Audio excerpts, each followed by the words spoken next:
What's up everyone, welcome back to the channel. Today I'll be installing this massive set of tubs on the GC8. Stay tuned.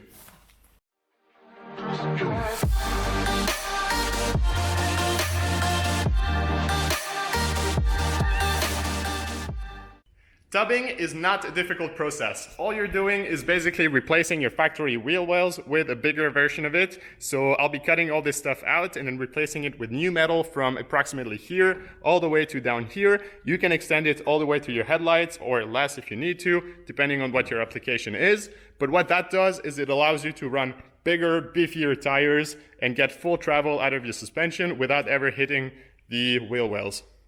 So as I've said, it's not a difficult process, but you do need a couple of things. So here's the list of what you need. First, you need a car. Then you need a set of tubs.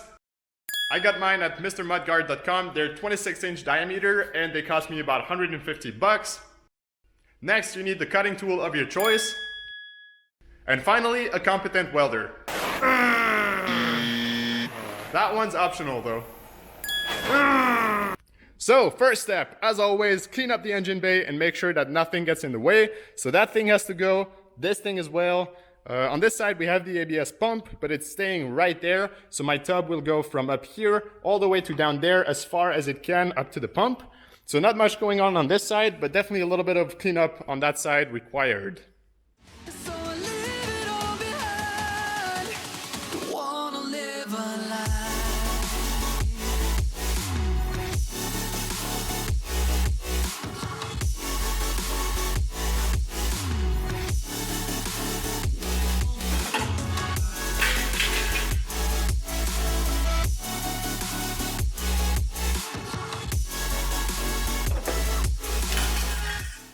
Alright, so this side cleaned up super nicely. It is now perfectly symmetrical to the other side.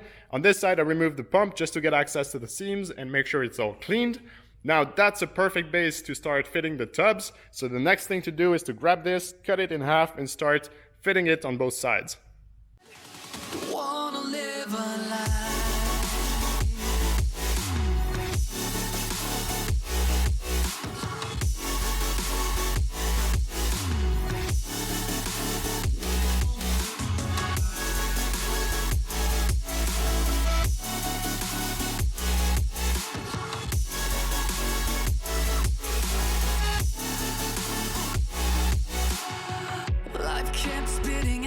Feet and forced me down a dead-end street when all I had went up in flames. So I'm pretty happy with how everything fits. I've contoured the tubs nicely all the way around and I marked how far I can go without hitting the pump. So that's all great and ready to go. The next thing is the frame rail.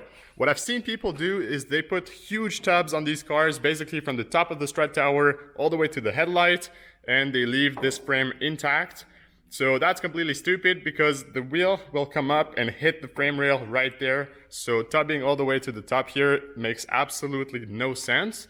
You should always match the frame rail with the tubs. That way it's consistent all the way around. So I'm going to cut it around this black line and extend the tubs until this outer surface.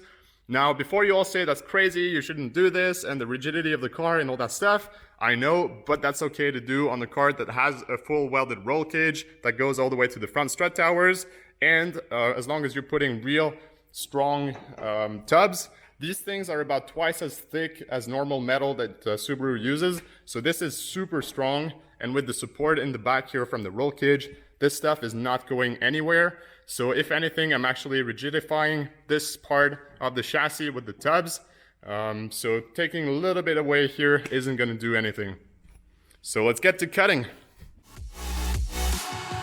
Life kept spitting at my feet and forced me down a dead-end street when all I had went up in flames, burning only dark remains.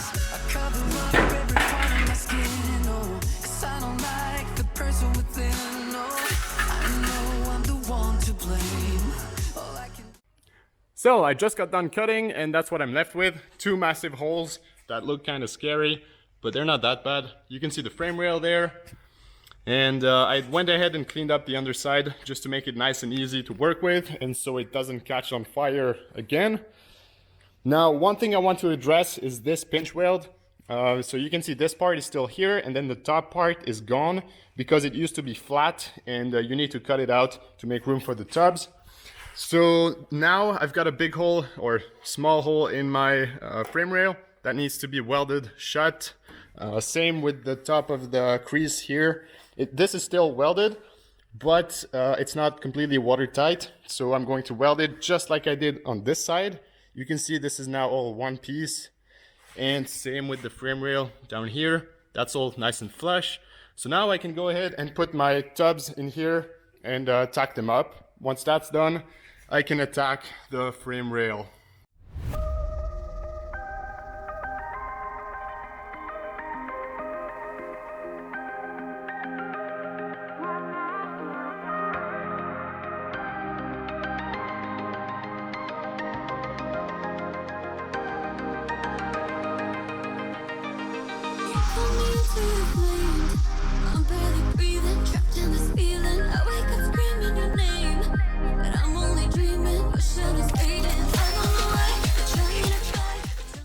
Alright, so I got everything tacked up nicely. On this side, I even decided to keep the mounting holes for whatever bracket comes right there, in case I do need it. Now, on this side, the metal was not flat at all, so when I cut it, it created some gaps, especially here and right there. So now I'm just going to take a hammer and lightly form it from the back, just to close this gap, so it's easier to weld. On this side, there wasn't much of a gap, but there is a big hole, which I'm going to patch later on, but not right now. And underneath, you can see it's all clean and closed, ready to be welded. So let's weld it up. But I simply can't let you go.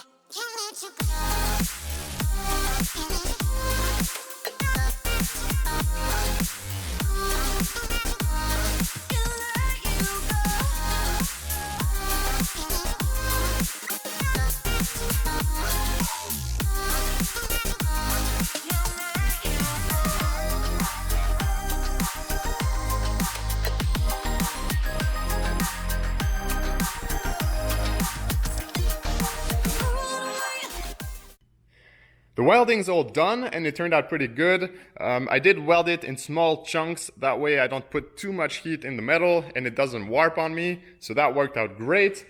Now I did weld it on the inside as well, that way I can just grind it down and make it look perfectly smooth in here, which you don't need to, but I think it just looks better. I also did the frame rail, so that thing is now fully welded, and all it needs is a nice cleanup. So next step is to come with a grinder and clean up all of these welds, make it look perfectly smooth all the way around, and that should be it. Let's get to it.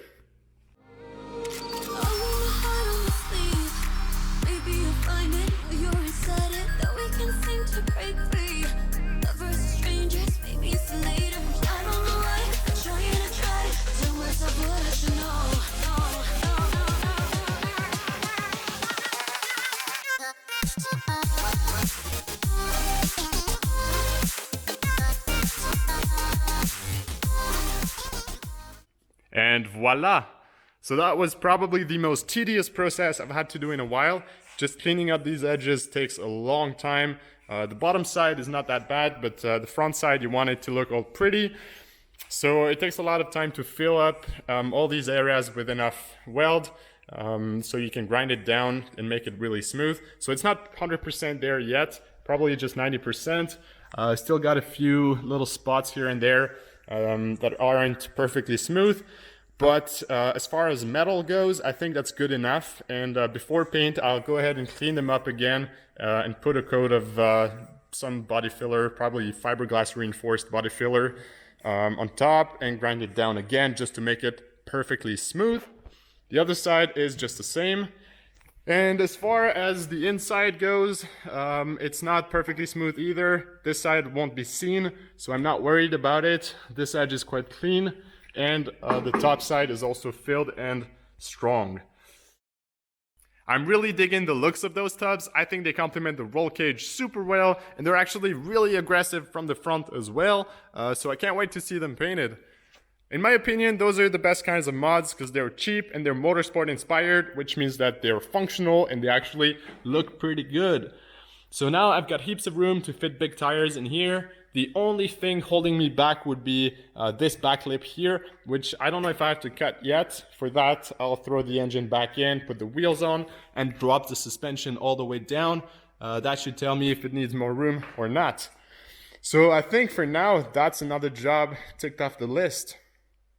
Anyways, I hope this video was helpful to you guys if you're considering tubs in your car. So let me know in the comments below if you have any questions or comments, I guess. Anyways, thanks a lot for watching, and I'll see you in the next one. Peace! Come on.